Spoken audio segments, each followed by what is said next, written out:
Սլովենիան արգելել է Իսրայելի վարչապետ Բենյամին Նեթանյահուի մուտքը երկիր։ Այս մասին հայտարարել է Սլովենիայի կառավարությունը։ Երկիրը դարձել է Եվրամիության առաջին անդամը, որը նման որոշում է կայացրել Իսրայելի կառավարության ղեկավարի նկատմամբ։ Սլովենիան անցյալ տարի ճանաչել է Պաղեստինի անկախությունը, իսկ օգոստոսին էմբարգո է սահմանել Իսրայելին զենքի մատակարարման վրա։ ՆԱՏՕ-ի գլխավոր քարտուղար Մարկ Ռյուտեն հայտարարել է, լիովին համամիտ է ԱՄՆ նախագահ Դոնալդ Թրամփի կարծիքին այն մասին, որ դաշինքի երկրները պետք է պատրաստ լինեն խոցելու ռուսական ինքնաթիռները, եթե դրանք խախտեն ՆԱՏՕ-ի օդային սահմանները։ Ես ամբողջովին համաձայն եմ նախագահ Թրամփի հետ, եթե դա անհրաժեշտ դառնա, ընդգծել է Ռյուտեն։ Նրա խոսքով դաշինքի օդաչուներն ու զինծառայողները պատրաստված են նման իրավիճակում ճիշտ գնահատելու վտանգները եւ որոշելու ինքնաթիռը դուրս ուղեկցել տարածքից, թե խոցել այն։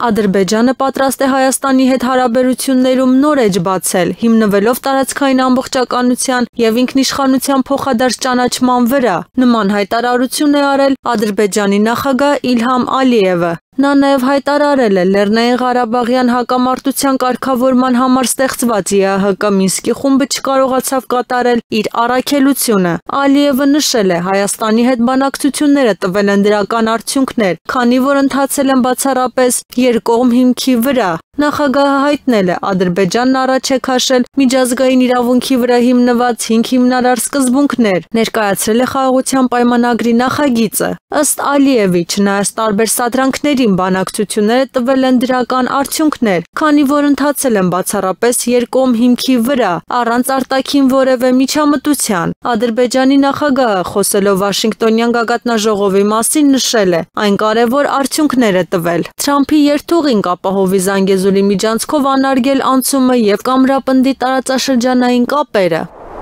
Ռուսաստանը եւ Իրանը կկառուցեն նոր մեծ եւ փոքր ատոմակայաններ։ Այդ ամենի շուրջ պայմանավորվածություններ են ձեռք բերվել, հայտարարել է Իրանի փոխնախագահ եւ երկրի ատոմային էներգիայի կազմակերպության ղեկավար Մոհամմադ Էսլամին։ Մենք կկառուցենք նոր մեծ եւ փոքր ատոմակայաններ։ Մենք համաձայնության ենք եկել Ռոսատոմի հետ նմանատիպ ատոմակայաններ կառուցելու հարցում։ Իհարկե, մենք կշարունակենք այս հավատարիմ ուղին մինչև հաղթանակ, ասել է իրանցի պաշտոնյան։